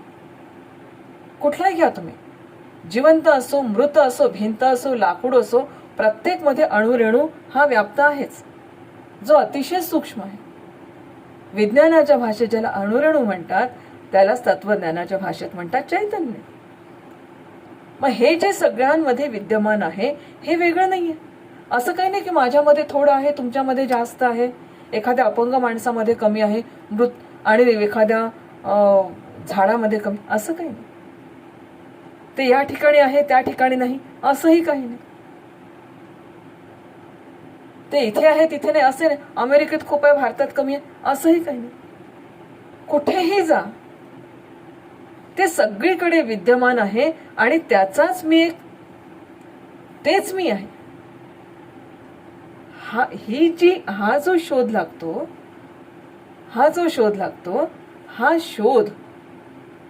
हा शोध चिन्मय विंडोच्या माध्यमातून आपल्याला मिळतो. आणि हा जर शोध लागायचा असेल खऱ्या अर्थाने, हू एम आय, कोण आहे मी? I am body, I am mind, I am intellect. कोण आहे मी? माझ्या शरीराला पाहणारं माझं मन आहे, माझ्या मनाला पाहणारा माझी बुद्धी आहे, माझ्या बुद्धीला पाहणारा आणखीन कोणीतरी आहे, आणि त्या तत्वाला पाहणारा असा कोणीतरी आहे की ज्याला कोणीच पाहू शकत नाही. असं जे चैतन्य तत्व आहे तिथपर्यंत मी जाऊन पोहोचते, तिथपर्यंत जाते मी, आणि मग मी निष्कर्ष काढते की ते म्हणजेच मी आहे, ते म्हणजेच मी आहे. आणि ह्या सार्वभौम तत्वाला म्हटलं जातं, या सार्वभौम तत्वाला कोणी चैतन्य तत्व म्हणेल, कोणी ईश्वरी तत्व म्हणेल, कोणी ब्रह्मतत्व म्हणेल, कोणी आत्मतत्व म्हणेल. पण ह्या सगळ्यांचा जो एक विकासात्मक जो आहे तो आहे सर्वभूती परमेश्वर, ज्याला आपण म्हणतो ते म्हणजे अहम ब्रह्मास्मी. इथपर्यंत ही चिन्मय विंडो आपल्याला घेऊन जाते. ज्या ठिकाणी जोहारी अननोनला आपल्याला सोडून देतो त्या ठिकाणी चिन्मय विंडो जी आहे गुरुदेव आपल्याला इथपर्यंत आणून पोहोचवतात. किती अमेझिंग आहे ही गोष्ट. विचार करा, थोडासा प्रयोग हा स्वतःवर निश्चितपणे करून पहा. हा प्रयोग घ्यायचा आपल्याला, दोन्ही प्रयोग घ्यायचे, जोहारी विंडोचा पण घ्यायचा आहे आणि चिन्मय विंडोचा पण घ्यायचा आहे. प्रयोग करायचा आपल्याला, आपल्या स्वतःवर करायचा. आणि हा याच्यासाठी करायचा आहे की माझा विकास मला करायचा आहे. माझ्या विकासाला कोणीच येणार नाही, मला स्वतःच एक करावं लागणार आहे. म्हणून याच्या माध्यमातून आता समजा हे जर मी सगळं केलं तर काय होईल? काय फायदा? मग मॅडम तुम्ही सांगितलं मला, याचा फायदा काय? करू आम्ही, काही फायदा सांगा. फायदा तोट्याशिवाय आपण बोलत नाही, बरोबर आहे ना? Give and take. कितीही आपण कशाचा विचार केला, शेवटी व्यवहार आपल्याकडून चुकत नाही. पण ठीक आहे ना, घ्या, तुम्हाला फायदा पाहिजे. बघा फायदा काय? Make ability to face the challenges in life. Come on, kill me. प्रहारमध्ये नाना पाटेकर म्हणतो, come on challenges, come on, give me questions, I have answer. हा जो लाईफमधला ॲटिट्यूड आहे ना, हा ॲटिट्यूड याच्यामुळे डेव्हलप होतो कारण आता माझ्यातल्या कमतरता, माझ्यातल्या स्ट्रॉंग पॉईंट्स हे सगळं मला कळलेलं आहे. मला हे कळलेलं आहे की आता मी जर कुठे आत्मतत्व असेल, मी जर कुठे ब्रह्मतत्व असेल तर मला मारूही शकत नाही कोणी. कोण मला मारू शकतं? म्हणून तर मी नेहमी सांगत असते, ज्यांचे पुष्कळदा असं घडतं की माझे विद्यार्थ्यांचे आई वडील जातात आणि मला म्हणतात की मॅडम खूप आईला मिस करतोय, खूप माझ्या वडिलांना मी मिस करतोय. अरे बेटा, आई वडील कुठे जातात का? गुरुदेव म्हणतात की आई वडिलांचा तो पुनर्जन्म तुमच्या रूपात त्यांच्या जिवंतपणी झालेला आहे. त्यांच्या जिवंतपणी जर पुनर्जन्म झालेला तर आई वडील गेले कुठे? ते तर आपल्यातच आहे. उलट आणखीन व्यापक झाले. हे जे व्यापक तत्व आहे, हे व्यापक तत्व जेव्हा आपण स्वतःला ओळखतो तेव्हा जगातलं कुठलंही चॅलेंज हे चॅलेंज राहत नाही. तुम्हाला असं वाटत असेल की आपले संत एवढ्या दुःखात का बरं एवढ्या आनंदात होते? ज्ञानेश्वर माऊलींना कमी दुःख होतं, तुकोबारायांना कमी दुःख होतं. सगळे अगड पगड सगळे संत घ्या. परंतु ह्या संतांनी दुःखावर मात किंवा त्यांच्या दुःख हे त्यांना दुःख का वाटलं नाही याच्यासाठी वाटलं नाही की त्यांनी जे ऐक्य साधलं होतं या तत्वाशी, त्यामुळे जीवनातला प्रत्येक प्रॉब्लेम ते सहजतेने झेलू शकले. मी तुम्हाला सांगितलं ना, आपल्या भाषेत म्हणायचं झालं तर येणारा प्रॉब्लेम हा जाणार पण आहे, पण आपण how to deal with problem, how to deal with challenges, तो आपला पुरुषार्थ आहे. प्रॉब्लेम्स येणं इट इज डेस्टिनी, घटना येणं डेस्टिनी आहे, पण त्याच्याशी डील करणं, त्याला फेस करणं हा आपला पुरुषार्थ आहे. आणि हा पुरुषार्थ आपल्याला आपल्या आयुष्यात जर हे करायचं असेल तर स्वतःला ओळखलंच पाहिजे, स्वतःतली शक्ती जाणली पाहिजे. विवेकानंदांनी अमृताचे पुत्र म्हटलेले आपल्याला, चैतन्याचे अवतार म्हटले आपल्याला. कशासाठी हे आपण कधी जाणणार नाही. हा सगळा भाग जर आपण विचारात घेतला तर दुसरं आपल्याला कळतं की realise the temporary nature of our feelings. इतकी महत्वाची गोष्ट आहे की आपल्या फिलिंग्सचं जे टेम्पररी रूप आहे ना ते आपल्याला कळतं. आता काय मला चांगलं वाटलं, मग काय मला दुःख झालं. आपण इतके लवकर आपले मूड्स बदलत असतात ना, फटाफट मूड बदलतात. आता तर रागवले तुम्ही, अरे तो तेव्हाचा मूड होता, मग आता बरा आहे का मूड? मग आता चांगला आहे. आपण मग ते त्याचं टेम्पररी रूप जर आपण लक्षात घेतलं तर मग लक्षात येतं की अरे हे सगळं किती म्हणजे मजेशीर आहे या गोष्टी. मॅडम तुम्ही आता तर चिडल्या माझ्यावर, अरे पण झालं ना, माझा राग शांत झाला. मग तुम्ही तर मला तेव्हा खूप रागवलं, मग तेव्हा मला खूप वाईट वाटलं, मग आता राहू दे ना. हे जे सगळं टेम्पररी जे सगळं रूप आहे ना याचं, आपल्या फिलिंग्सचं, हे फिलिंग्सचं टेम्पररी रूप आपल्याला कळतं. आणि ह्या सगळ्या विकासात्मक कार्यामध्ये आपण एक स्वतः हा लीड, आपल्या स्वतःच्या विकासाकरता स्वतःचा लीड होऊन जातो. तो जगाचं नेतृत्व खूप कराल हो. What about our self? स्वतःचंही नेतृत्व करावं लागतं. कारण ही सगळी सेना आहे ना स्वतःमध्ये. शरीर आहे, शरीर म्हटलं तरी केवढं आलं. पंचधातू, पंचकोश, सप्तधातू, पंचकोश, पंचमहाभूत, शरीर मन बुद्धी, 3 गुण, पंचप्राण, किती आलं शरीर म्हणजे. ह्याला लीड करायचंय. मन म्हणजे किती गोष्टी आल्या, कितीतरी थॉट्स, 60,000 एवढे थॉट्स, त्याला लीड करायचंय. बुद्धीला लीड करायचं. एवढ्या सगळ्यामधून एकच निवडायचं आहे, पॉवर ऑफ डिटर्मिनेशन. चित्ताला लीड करायचंय. किती आठवणी माझ्या चित्तात साठलेल्या 50 वर्षापूर्वीच्या. अरे ते हार्डडिस्क सुद्धा खराब होऊन जाते पण चित्त नाही. हार्डडिस्क मधलं सुद्धा डिलीट होतं पण चित्तातलं नाही होत ना. स्वतःला लीड करायचंय. हा निर्णय स्वतःला घ्यायचा. माझ्या चित्तात मी काय ठेवलं पाहिजे, माझ्या मनामध्ये मी काय ठेवलं पाहिजे, कोणत्या गोष्टी मी कोणत्या गोष्टीला माझ्या स्मरणात ठेवून माझ्या आयुष्यावर त्याचा परिणाम कितपत करून घ्यायचा. मी कुठे तादात्म्यता करायची जिथे माझा अहंकार, ह्या सगळ्या गोष्टी म्हणजे शरीर मन बुद्धी चित्त अहंकार, ह्या सगळ्या गोष्टींना लीड करून मला माझ्या स्वतःची उन्नती करून घ्यायची असेल, use the Chinmaya window. Amazing आहे. आणि हे जेव्हा आपण खरंच प्रत्यक्ष जीवनामध्ये जेव्हा उतरवतो ना तेव्हा it's a very amazing thing. याने सुख आणि दुःख येणारच आहे पण त्याच्याशी सामना करण्याची जी शक्ती आपल्यामध्ये निर्माण व्हायला पाहिजे ती या गोष्टीमध्ये होते. त्याच्यासाठी स्वतःला ऑब्झर्व करता आलं पाहिजे. आपल्याला स्वतःचं ऑब्झर्वेशन स्वतःला करता आलं पाहिजे. सो ह्या सगळ्या गोष्टी, अरे बापरे, एवढे जर फायदे याच्यातून होत असतील तर मग करायला काय हरकत आहे. इतके फायदे होतात. आता या दोन्ही विंडो तुमच्या समोर आहे. एक जोहारी विंडो, एक चिन्मया विंडो. जोहारी विंडो जेव्हा आपण करू, अननोन सेल्फला जेव्हा आपण येऊ, तिथून आपल्याला सुरू करायची आहे चिन्मया विंडो.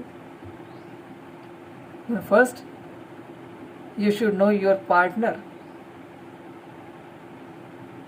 आणि पार्टनरला जाणून घेता घेता पार्टनर सुद्धा आपल्या पार्टनरकडून सगळं स्वतःबद्दलचं जाणून घेईल. So around the self. आणि अननोन जो एरिया आहे तो related to self. Know your self. Plato सुद्धा म्हणाला होता नो युअर सेल्फ. प्लेटो तर भारतात 12 वर्ष राहून गेला. सोशल जस्टिस सिद्धांत प्लेटोचा पूर्ण सत्वरजतम सिद्धांतावर आधारित आहे. हे असे सगळे अमेझिंग थॉट्स बघितले की आता सेल्फ अवेअरनेस जे मॉडेल आहे, so self awareness to self discovery, असं हे मॉडेल आज तुमच्या समोर प्रस्तुत केलं. जोहारीचं मॉडेल सेल्फ अवेअरनेस आणि चिन्मय विंडो सेल्फ डिस्कव्हरी. विद्यार्थी मित्रांनो, अतिशय चांगले हे विचार आणि अतिशय चांगल्या ह्या बाबी आपल्याला आयुष्यामध्ये आपल्याशा करायच्या आहेत. मला असं वाटतं हे सगळं तुम्ही जाणून समजून या सगळ्या गोष्टी आपल्या आयुष्यामध्ये फॉलो कराल. गुरुदेवांनीही तेच आपल्याला सांगितलेलं आहे. आपल्या जीवनाची जर प्रगती करून घ्यायची असेल तर जास्तीत जास्त लोकांपर्यंत जास्तीत जास्त काळाकरता जास्तीत जास्त आनंद पोहोचवणे हेच आपल्या जीवनाचं ध्येय असावं. आणि याच्यासाठी मी आनंद रूप आहे, आय एम ओनली हॅपीनेस, हा जर माझा निर्णय होणार असेल तरच मी स्वतःला जाणून घेतलं असं होईल. So take care. हरिओम.